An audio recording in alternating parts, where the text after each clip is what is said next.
मेरे प्रिय बच्चे, आज की यह संदेश साधारण संदेश नहीं है। ये केवल कैलेंडर की तिथि नहीं है। यह वह क्षण है जब तुम्हारे उस मिलन तक पहुंचाने के लिए जिसे तुम वर्षों से पुकार रहे हो। तुम सोचते हो तुम किसी को याद कर रहे हो, पर सत्य यह है कि तुम्हारी आत्मा अपने अधूरे भाग को पुकार रही है। और आज मैं स्वयं कह रहा हूँ, यह मिलन निश्चित है। जैसे मैंने पार्वती को तपस्या के बाद स्वीकार किया, वैसे ही तुम्हारा प्रेम भी तपस्या के बाद तुम्हें मिलेगा। प्रेम कभी भाग कर नहीं मिलता।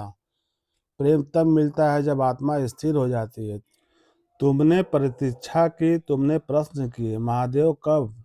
आज मैं उत्तर दे रहा हूँ, समय पूर्ण हो चुका है। तुम्हारी परीक्षा समाप्त हो रही है, क्योंकि प्रेम भाग्य से नहीं चेतना से मिलता है।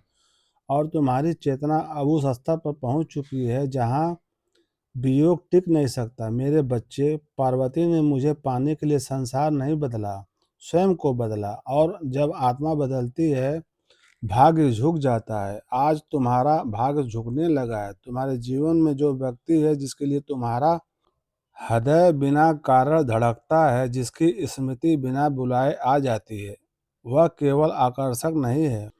तुम दोनों पहले भी मिले हो और फिर मिलोगे, क्योंकि आत्माएं वादा तोड़ती नहीं, केवल समय बदलता है। आज की रात मैं तुम्हारे और उसके बीच की दूरी में प्रवेश कर रहा हूँ। जहाँ अहंकार था वहाँ समझ रख रहा हूँ, जहाँ भय था वहाँ विश्वास रख रहा हूँ, जहाँ मौन था वहाँ अनुभूति रख रहा हूँ। तुम्हें संकेत, अचानक स्मृति, अचानक संदेश, अचानक मिलन की परिस्थिति, और तुम समझोगे यह संयोग है, पर यह मेरा संकल्प होगा। मैं संयोग नहीं करता, मैं संकल्प करता हूँ।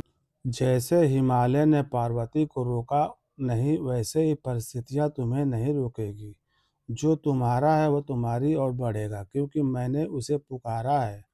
आज मैं तुम्हें आशीर्वाद दे रहा हूँ। यह प्रेम तुम्हें तोड़ेगा नहीं, तुम्हें पूर्ण करेगा। यह संबंध तुम्हें रोकेगा नहीं, तुम्हें मुक्त करेगा। यह मिलन तुम्हें कमजोर नहीं, तुम्हें दिव्य बनाएगा।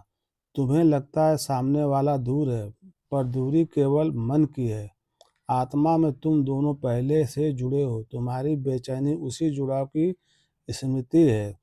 तुमने कई बार हार मानने की सोची, पर हर बार भीतर से आवाज आई, रुको। वह मेरी आवाज थी। मैं तुम्हें गलत द्वार पर खड़ा नहीं रखता। मैं केवल वही समय आने तक रोकता हूँ, और आज वह समय आ चुका है। आज के दिन तुम्हारे भीतर जो भाव उठेगा, जो शांति आएगी, जो विश्वास बिना कारण जागेगा, वह संकेत है कि ऊर्जा बदल चुकी है। तुम उसे ढूंढोगे नहीं, तुम उसे महसूस करोगे। वह तुम्हारे पास आने का मार्ग पाएगा, क्योंकि मैंने मार्ग खोल दिया है। पार्वती ने जब अंतिम बार आंखें बंद कर मुझे पुकारा था, तब मैंने दूरी नहीं देखी, मैंने समर्पण देखा। आज मैं तुम्हारे समर्पण को देख रहा हूँ। तुम्हारे आंसू व्यर्थ नहीं गए, वे तुम्हारी आत्मा को शुद्ध कर रहे थे, ताकि मिलन टिक सके। अधूरा व्यक्ति प्रेम पा भी ले तो खो देता है। पूर्ण व्यक्ति देर से पाता है, पर खोता नहीं। तुम अब पूर्ण होने लगे हो, इसीलिए मिलन अब संभव हुआ है। इसीलिए भक्तों, प्रेम से बोलो ओम नमः शिवाय, ओम नमः शिवाय।